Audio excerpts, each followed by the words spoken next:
सफला एकादशी व्रत से खुलेगा भाग्य। आइए जानते हैं इस व्रत को रखने की विधि और इससे जुड़ी एक कथा।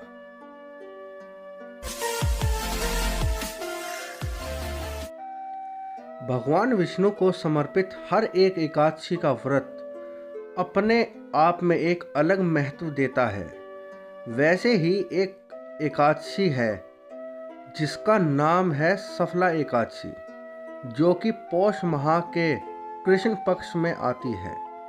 जैसे कि नाम से ही पता चलता है कि इस दिन व्रत रखने से आपको जीवन में सफलता प्राप्त होती है और आपके भाग्य के द्वार खुल जाते हैं।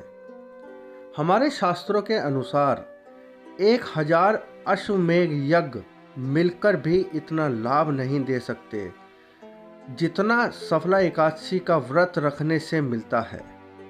सफला एकादशी का दिन एक ऐसे दिन के रूप में वर्णित है जिस दिन व्रत रखने से दुख समाप्त होते हैं और भाग्य खुल जाता है।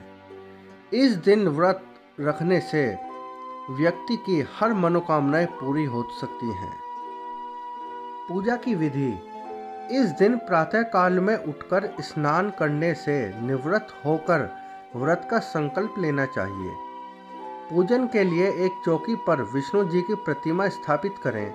सबसे पहले जल, अक्षत, फूल अर्पित कर हल्दी का तिलक करें।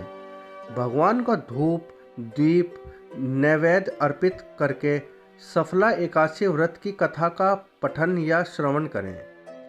पूजन के अंत में भगवान विष्णु जी की आरती करें। उसके बाद प्रसाद ग्रहण करें। दिन भर यथाशक्ति व्रत रखें और व्रत का पारण अगले दिन शुभ मुहूर्त में ही करें। इसी के साथ इस एकादशी को विशेष रूप से कुछ बातों का ध्यान रखना चाहिए। आइए जानते हैं कि इस दिन किन चीज़ों का विशेष ध्यान रखना चाहिए। ध्यान रखने योग्य बात: इस दिन किसी भी प्रकार से तामसिक चीज़ों का सेवन नहीं करना चाहिए तथा जो लोग एकादशी का व्रत रखते हैं उन्हें दशमी तिथि को सूर्यास्त से पहले ही भोजन कर लेना चाहिए ताकि अगले दिन आपको पेट में अन्न का अंश न रहे। इसी के साथ जो लोग एकादशी का व्रत नहीं करते हैं उन्हें भी इस दिन खास तौर पर चावलों का सेवन नहीं करना चाहिए। एकादशी व्रत को कभी हरिवासर समाप्त होने से पहले पारण नहीं करना चाहिए। द्वादशी समाप्त होने के बाद व्रत का पारण करना पाप के समान माना जाता है।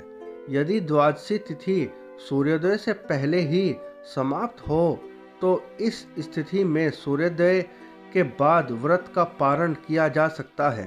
द्वादशी तिथि पर प्रातः पूजन व ब्राह्मण को भोजन करवाने के पश्चात ही व्रत का पारण करना चाहिए। इसी के साथ कुछ बातों का विशेष रूप से ध्यान रखना चाहिए। इस दिन व्रती को भगवान विष्णु की कृपा पाने के लिए किसी भी व्यक्ति से बात करने के लिए कठोर शब्द का प्रयोग नहीं करने चाहिए। इस दिन क्रोध और झूठ बोलने से भी बचना चाहिए। इसी के साथ इस दिन व्यक्ति को दान अवश्य करना चाहिए और गंगा स्नान करने से शुभ फल की प्राप्ति होती है। अगर आप जल्दी विवाह कराना चाहते हैं या करना चाहते हैं तो इस दिन एकादशी के दिन केसर, केला या हल्दी का दान करना चाहिए। आइए अब जानते हैं सफला एकादशी व्रत कथा। पुराणों के अनुसार सफला एकादशी व्रत की कथा सुनने वालों को 1000 अश्वमेध यज्ञ के समान फल प्राप्त होता है। साथ ही जीवन में सफलता की प्राप्ति होती है जिससे सुनने वालों की जिंदगी में खुशहाली आती है। तो आइए सुनना शुरू करते हैं सफला एकादशी की व्रत कथा। एक बार की बात है, एक चंपावती नगर में एक महिष्मत नाम के राजा का राज था। राजा के 4 पुत्र थे। उनमें से सबसे बड़े पुत्र का नाम ल्यूक था, जो बड़ा दुष्ट और पापी था। वह पिता के धन को कर्मों में नष्ट करता रहता था। यह देखकर राजा बहुत ही चिंतित रहता था। एक दिन दुखी होकर राजा ने उसे देश निकाला दे दिया, लेकिन फिर भी उसकी लूटपाट की आदत नहीं छूटी। एक समय उसे 3 दिन तक भोजन नहीं मिला। इस दौरान वह भटकता हुआ एक साधु की कुटिया पर जा पहुंचा। सौभाग्य से उस दिन सफला एकादशी का दिन था। महात्मा ने उसका सत्कार किया और उसे भोजन दिया। महात्मा के इस व्यवहार से उसकी बुद्धि परिवर्तित हो गई और वह साधु के चरणों में गिर पड़ा। यह देख साधु ने उसे अपना शिष्य बना लिया और धीरे धीरे ल्यूक का चरित्र निर्मल हो गया। अब वह महात्मा की आज्ञा अनुसार सफला एकादशी का व्रत रखने लगा। जब वह बिल्कुल बदल गया तो महात्मा ने उसके सामने अपना असली रूप प्रकट किया। महात्मा के वेश में स्वयं उसके पिता सामने खड़े थे। इसके बाद ल्यूक ने राज काज संभालकर आदर्श प्रस्तुत किया और एक सफल राजा बन गया। वह आजीवन सफला एकादशी का व्रत रखने लगा।